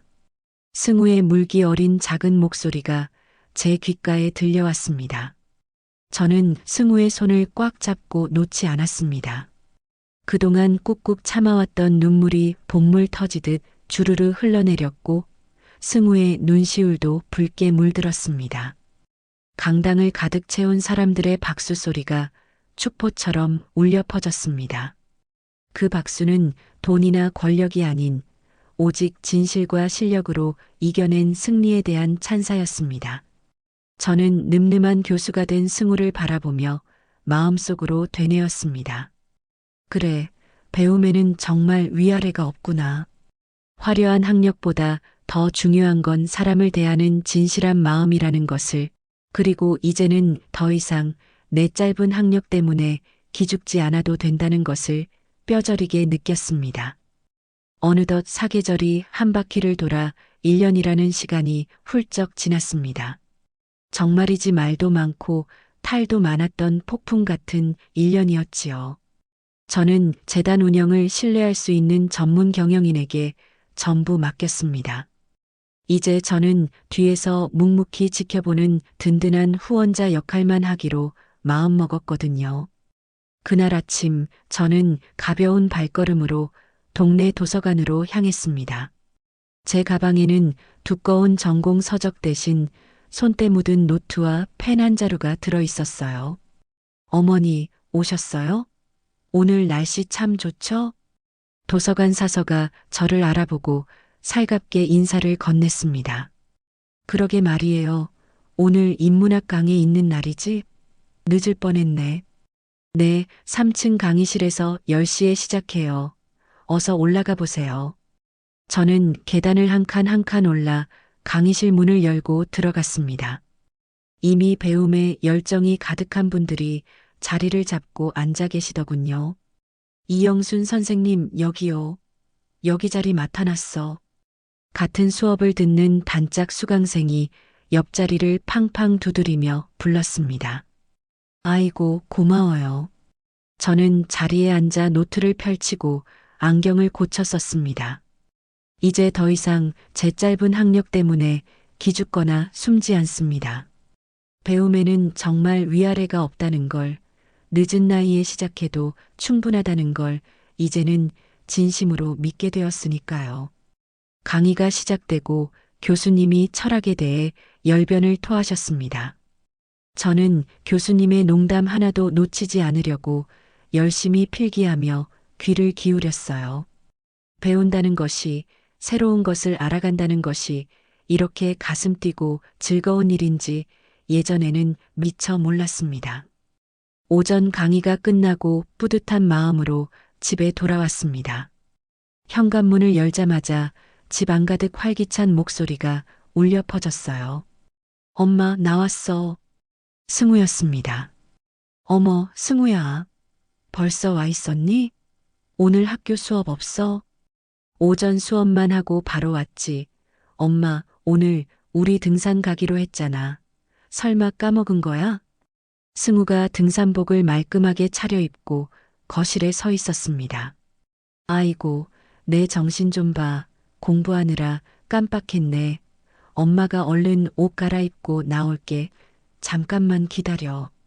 저는 부랴부랴 안방으로 들어가 옷을 갈아입었습니다. 요즘 승우는 주말이면 만사 제쳐두고 꼭 저를 찾아왔어요. 함께 산에 오르기도 하고 소문난 맛집을 찾아다니며 데이트를 즐기곤 했지요. 등산복을 챙겨 입고 거실로 나오니 승우가 식탁에서 물병을 챙기고 있었습니다. 엄마, 물병은 내가 챙겼어. 오이도 썰어놓고 간식도 챙겼으니까 몸만 가면 돼. 고맙다, 우리 아들, 가자. 저희는 차를 타고 근처 산으로 향했습니다. 차창 밖으로 스쳐 지나가는 풍경이 오늘따라 유난히 싱그러워 보였어요. 운전대를 잡은 승우가 룸미러로 저를 보며 말을 꺼냈습니다. 엄마, 어제 학생들이 나한테 깜짝 선물을 줬어. 그래, 무슨 선물인데? 넥타이 같은 거야? 아니, 손편지 모음집이야. 학생들이 직접 쓴 편지들을 책처럼 묶어서 줬어. 교수님 강의 덕분에 인생이 바뀌었다고, 정말 존경한다고 그러더라. 읽는데 눈물 날 뻔했어. 승우의 얼굴에 아이처럼 해맑은 미소가 번졌습니다. 어머나 세상에, 우리 승우가 진짜 인기 교수가 됐구나. 장하다 내 아들. 이게 다 엄마 덕분이야. 엄마가 가르쳐준 대로 했거든. 권위 내세우지 말고 진심으로 학생들을 대하라고 했잖아. 그랬더니 학생들이 내 마음을 알아주더다고. 산 입구에 도착해서 저희는 흙냄새를 맡으며 천천히 등산로를 올랐습니다. 나무 사이로 불어오는 바람이 땀방울을 시원하게 씻어주었습니다. 엄마, 그거 알아? 도연이 판결 났대. 승우가 조심스럽게 말을 꺼냈습니다. 그래, 어떻게 됐어? 실형 3년이래. 죄질이 나쁘다고 항소도 포기했대. 이제 죗값 치르겠지. 그렇구나, 인과응보네. 저는 덤덤하게 대답했습니다. 그리고 엄마, 나 도연이랑 이혼 서류 정리 다 끝났어. 이제 법적으로도 완전히 남남이야. 마음은 좀 어때? 괜찮아, 승우야? 응, 오히려 10년 묵은 체증이 내려간 것처럼 홀가분해. 이제 진짜 내 인생을 새로 시작할 수 있을 것 같아. 승우가 씩씩하게 앞장서 걸으며 말했습니다.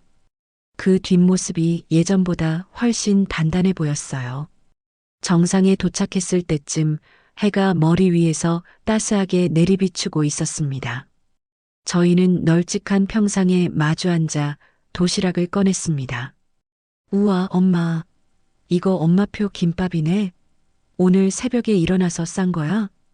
응, 우리 아들 먹이려고 엄마가 실력 발휘 좀 했지. 역시 우리 엄마 손맛이 우주 최고야. 꿀맛이다, 꿀맛.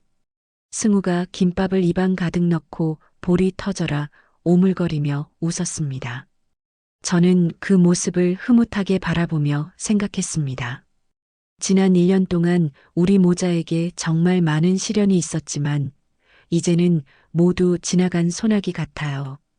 적막했던 우리 집에는 다시 웃음소리가 채워졌고 지난날의 아픈 상처는 비 온 뒤에 땅이 굳어지듯 서로를 더 단단하게 묶어주는 추억이 되었습니다. 그로부터 한 달 후였습니다. 재단 설립 기념일 행사가 있는 날이었어요.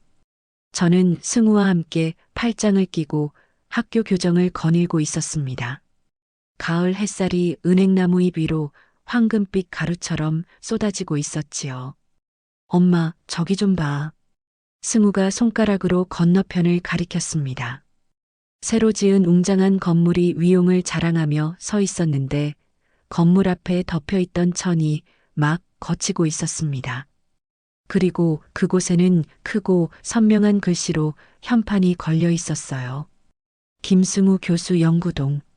저는 그 현판을 보는 순간 가슴이 벅차올라 숨을 쉴 수가 없었습니다. 세상에 승우야, 네 이름이 저 큰 건물에 붙다니. 이게 꿈이니 생신이? 엄마, 이 모든 게 다 엄마가 지켜주신 덕분이야.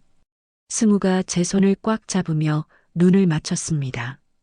엄마가 그때 욕먹을 각오하고 나를 지켜주지 않았으면 나 지금 어디서 뭐하고 있을지 몰라. 억울하게 범죄자가 되어 감옥에 있었을 수도 있고.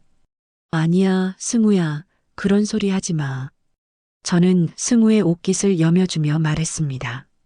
네가 밤잠 줄여가며 연구하고 실력으로 스스로 지켜낸 자리란다.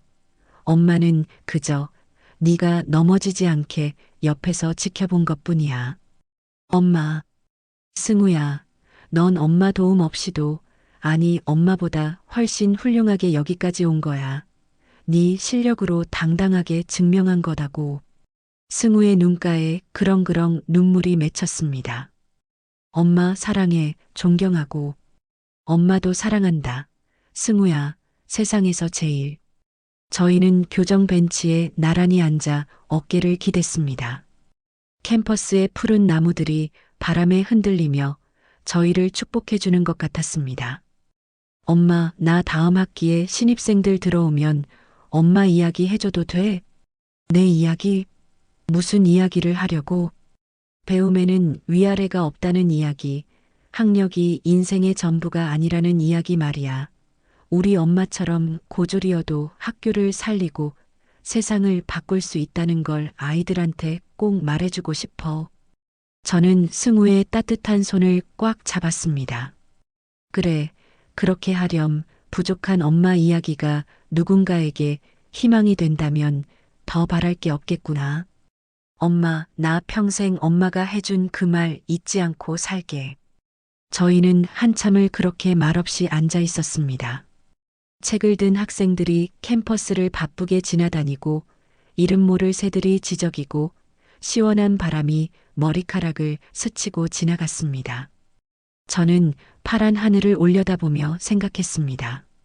제가 고졸이라는 사실은 변하지 않아요. 하지만 그것이 더 이상 저를 작게 만들거나 규정하지 않습니다.